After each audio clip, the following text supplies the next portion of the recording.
Christmas lights sparkled on every porch in my building, except mine. Downstairs I could hear a family laughing. Someone opened a bottle of champagne. Kids screamed with joy. The smell of baked ham drifted from another apartment. And me? I sat alone with a microwave chicken dinner and a silence so loud it echoed. No calls, no messages, no invitation. But you know what? I wasn't surprised. Not anymore. I used to think maybe it was just a miscommunication, that someone forgot to press send on a group text, that there was a chance my name just slipped their minds. But this wasn't an accident. This was the tradition. My name is Lena Corbin. I'm 31 years old, and I haven't been part of my own family's holidays for nearly a decade, by their choice, not mine. It wasn't always like this. I used to be their pride, the straight A student, the one who held 3 jobs through college, the responsible sister who helped pay for bills when Dad got laid off, the strong one, that's what they always called me. But somewhere along the line, being strong became an excuse for them to stop showing up for me. I remember once, a few years back, I showed up to a family dinner uninvited because they forgot to send the address change. My sister Camille looked me up and down and said, "Wow, you really wore that?" My mum didn't even greet me. She just handed me a dish towel and told me to be useful. That was the night I realised something. In their eyes, I'm not family. I'm furniture, background, optional. So this year, when the invites never came, I didn't cry. I didn't even flinch. I pulled the chicken from the microwave, sat at my tiny kitchen table, and scrolled through social media. That was the real punch. Photo after photo of my parents, my sister Camille, her fiancé, all dressed in matching flannel pajamas around a fireplace, smiling, laughing, toasting, no tag, no mention, not even a text saying, "Hope you're okay." I clicked out of the app and stared at my dark reflection in the window. That's when I whispered to myself, "You're not invisible. They just decided not to see you." And that was fine, because this time I was done pretending. What I didn't know then was that this Christmas was going to be different. This time I wasn't just going to be forgotten. They were going to remember me. For all the wrong reasons. And what followed? Let's just say it belongs in the Revenge Stories playlist, right next to the ones where the underdog finally gets the last word. Stay tuned, because next I'll tell you how a simple email with a $22,000 invoice became the match that lit the fire. And this time I didn't just burn the bridge, I rebuilt the damn shore. It started a few weeks before Christmas. I was at my desk, buried in spreadsheets, when my phone rang. Mum. Her name still lit up my screen like a punchline to a cruel joke. "Hi, sweetheart," she cooed. That tone, it always came out when she wanted something. "Your sister's turning 26 next month. We're thinking of surprising her with her dream car, a Lexus RX. She paused like she expected applause. I cradled the phone between my shoulder and cheek. "That's generous." Then I added, "What do you mean we're—" Mum laughed lightly. "Well, it's only fair. She's been through a lot this year." I bit my lip. "You do remember I never even got a birthday cake, right? Let alone a car." Silence. Then her voice turned sharp, slicing through the phone like ice. "That's because you're different, Lena. You're strong. Camille is delicate. She needs support. You don't." That was the moment it clicked. My strength, it wasn't admired. It was used as an excuse to forget me. I didn't argue, not because she was right, but because I was tired of being guilt-tripped, gaslit, and guilted into silence. But then, 2 weeks later, I got the email. Subject: Holiday contribution request. Attached, a professional-looking PDF invoice with a total of £22,149, 3 years. Breakdown: $8,000 down payment, $2,200 sales tax, $1,749 dealer fees, $3,600 interior upgrade. And next to gift ribbon and delivery in red bold, paid on behalf by Lena Corbin. I stared at the screen. My name, on a financial document. I never signed anything. At first, I laughed, out loud, because surely this was a joke. But the more I read, the sicker I felt. No greeting, no Merry Christmas, just a bill with my name forged on it. I called my dad immediately, voice shaking. "Are you out of your mind? You signed my name?" He didn't even flinch. "It's Camille's birthday. You know she deserves it. Besides, you're not doing anything with your money. No husband, no kids. Might as well help someone who's building a real life." Y'all, when I tell you I sat there frozen, like, how do you even respond to that? Let me ask you something. If your own parents forged your name on a $22,000 loan, would you still go home for Christmas? Comment below, seriously. I want to know if I'm the crazy one here, or if I'm just finally waking up. Because in that moment, I didn't cry. I didn't scream. I opened my laptop. I pulled up the invoice, renamed the file, and I started writing a very different kind of holiday letter. To the Lexus dealership's fraud department. I didn't slam the laptop shut. I didn't throw my phone across the room. That kind of rage. That was the old me, the version that used to argue, beg, over-explain, but not anymore. This time I moved slower, more precise, because when you've spent years being erased by the people who made you, silence becomes strategy. I pulled up the invoice again and stared at it like it was a crime scene, because, let's be real, it was. A $22,149.03 financial hit, signed in my name, with no consent, no notice, no shame. I checked the fine print. The dealership, the loan ID, the co-signer box, Lena Corbin, digital signature time-stamped. I clicked through my old messages, found the one from my mum. Just be understanding if anything official comes in your name. It's only temporary. We're trying to surprise Camille. They didn't just lie. They planned it. And they counted on me staying silent. Again, you know what they always said when I pushed back as a kid? "You're so dramatic. You're too sensitive. Why do you always make everything about you?" I used to believe them, but sitting there that night, lit only by the blue glare of my laptop screen, I saw it clearly. It was never about me being too much. It was about me being just enough to exploit. So I documented everything. Screenshot of the invoice. That shady text from Mum. Bank statements showing no authorization. My real signature for comparison. Even old voicemails where they joked about how tech-savvy Camille was. I zipped them into a neat folder called Corbin Fraud Evidence. Then I submitted the entire file to the Lexus dealership's fraud reporting portal. Less than 12 hours later, I got an auto response. "Your claim has been received. A case agent will follow up shortly." I wasn't done. Next stop, my lawyer. She's sharp, dry, and just the right amount of ruthless. After reading the evidence, she looked at me over her glasses and said, "They messed with the wrong quiet daughter."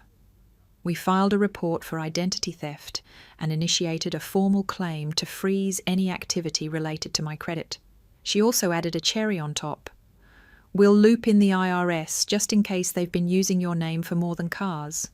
Spoiler alert, they had. That night I couldn't sleep. Not because I was anxious, but because for the first time in years I felt awake, alive.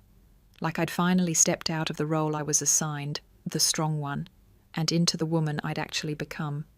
Someone who doesn't let family weaponize her silence anymore. You know that saying, still waters run deep? Yeah, still waters can flood a house when you ignore the cracks long enough. And I was about to bring the tide. Christmas morning my phone started buzzing before sunrise. First a text from Camille. "What did you do? Lexus just called me. You ruined everything." Then Dad. "You ungrateful brat. We gave you life and you can't even help your sister for once." Then Mum. "Lena, you've humiliated this family. Hope you're proud of yourself." I didn't respond. I just sipped my coffee, slowly, because for once their chaos wasn't mine to clean up. See, what they didn't know was that the Lexus dealership had moved fast. My fraud report wasn't the first they'd seen from well-meaning families pulling stunts like this. Turns out, using someone's identity to co-sign a vehicle loan without consent? Slam dunk criminal fraud. By Christmas Eve, the dealership had froze the registration on the Lexus RX, flagged the financing contract as void, reported the forgery to state authorities. The car, still parked in their driveway, but legally it was a $22,000 paperweight. Camille couldn't insure it, couldn't drive it, couldn't even register it under her own name. She apparently called the DMV in tears. And the best part, the loan still sat in default under their credit, not mine. Meanwhile, my lawyer and I kept digging. And what we found next? It flipped the entire narrative. While pulling old tax forms and bank activity for our claim, she spotted something strange. My parents had been listing me as a dependent on their taxes for 4 years, despite the fact I hadn't lived at home since college. I called the IRS, spoke to an agent who sounded more tired than surprised. "This isn't new," he said. "Some parents do this, especially with strong kids, the ones who never push back." That one sentence sat with me longer than I expected. They didn't just use my name for a car. They'd been stealing little pieces of my identity for years, silently, strategically, because they knew I wouldn't ask questions. And that was the part that broke me, not the money, not the car, not even the public fallout, but the realization that I was never meant to be seen, just used, efficiently, quietly, repeatedly.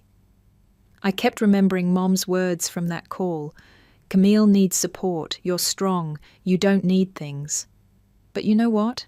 Maybe I did need something, not gifts, not praise, just the bare minimum of dignity, of truth, of being treated like I mattered. I didn't get that. But I was about to make sure they did. Because the case wasn't closed yet, and neither was my investigation. It started with a line item I almost missed. My lawyer had asked me to gather any old financial records, just in case we needed more evidence for court. So I dug. I opened dusty folders, logged into old email accounts, pulled years of bank statements. That's when I saw it. A credit card, opened in my name, had quietly racked up over $9,000 in charges between April and June last year. But the part that made my stomach drop? The purchases weren't random, they were wedding-related. $5,430 to Lake Pine Venue and Lodge, $3,700 to Bluebell Catering Co. A $312 charge to a local bridal boutique. My fingers froze over the keyboard. I typed Lake Pine Lodge into Google, hit enter, and stared. There it was, a picturesque wedding venue by the water, 2 hours outside the city. My eyes jumped to the date. May 17th. Wait, was that Camille's wedding? She told me she wasn't even engaged, that they were taking it slow. There had been no announcement, no save the date, no photos. I hadn't been invited. Hell, I didn't even know it happened. But here I was, looking at charges from my name. I had unknowingly paid for the wedding I wasn't even allowed to attend. I sat there for a long time, not crying, not angry, just hollow. I remembered once asking Mom why Camille never included me in her big events. She'd smiled and said, "Honey, you're not really the social type. Camille just doesn't want you to feel uncomfortable." No, they didn't want me seen. They wanted to keep me invisible, obedient, quiet, and, apparently, financially useful. This wasn't about favoritism anymore. This was calculated erasure. And the worst part? I hadn't noticed. I'd been too busy surviving to see the patterns, too used to being the one who didn't get a seat at the table, I stopped expecting a chair. So that night, I made a decision. I wasn't going to fight for a place in their house anymore. I'd build my own. The next morning, I called a real estate agent and put in an offer on the property across the street from my parents' home. Their house was in pre-foreclosure, bank flags all over it. I didn't want their house, I wanted the view of it. I wanted the reminder, not of revenge, but of reality. Because healing doesn't mean forgetting. It means remembering with both eyes open. And when people say she bought a house out of spite, they don't get it. This wasn't spite, this was strategy, this was survival, this was me saying, I see you now, clearly, and I'm done pretending I don't. 3 months later, I was sitting on the porch of my new house, coffee in one hand, silence in the other, when the moving truck pulled up across the street. My parents' house. Well, former house. The foreclosure had gone through. I watched through my sunglasses as the front door swung open. My dad stomped out first, slamming the car trunk like it had personally betrayed him. My mum followed, pearl necklace still clinging to her neck like she couldn't let go of the image. And Camille, barefoot on the curb, mascara streaked, holding a box of mismatched kitchenware like it weighed 1,000 pounds. A neighbour I'd just met a few days earlier offered to help. My dad barked, "We're fine." No, they weren't. But the strangest part, I didn't feel triumphant. I didn't want to wave or smirk or say, "Told you so." I just sat quietly and let it all pass. Because that wasn't my battle anymore. My battle had always been about being seen, heard, counted. And for the first time, I didn't need their collapse to feel full. That winter, I hosted my first Christmas. Not out of tradition, but out of reclamation.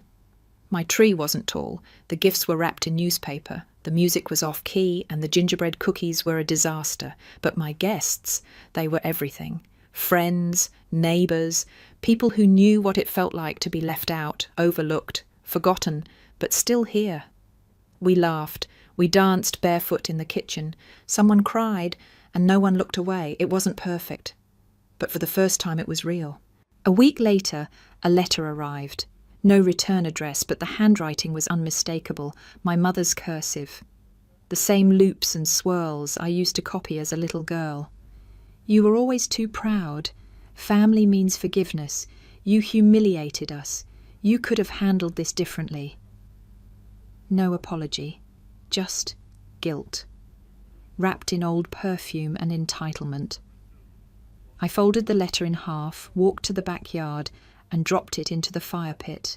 It flared up, hissed, and disappeared. Then I went inside and wrote something else, a letter to myself. You are not cold. You were frozen for too long in their silence. In their approval you never got, in the spaces they kept locked. But now you've thawed. You're alive. You're free. I sealed it in an envelope and labelled it Proof of Life. Because the best revenge wasn't the lawsuit, wasn't the house, wasn't even watching them fall. It was becoming everything they said I couldn't, without needing them at all. Now, when people ask me, why do you live across the street from your childhood home? I just smile. Because some addresses don't hold memories. They hold closure. Let me ask you this. Have you ever had to build your own peace because the people who raised you refused to give you any? Drop a comment, share your story, even if it's just one sentence, because I promise someone reading needs to know they're not the only one. And hey, if this story hit close to home, hit like, subscribe, and tell me where you're watching from. You made it this far. So did I. That's something worth celebrating.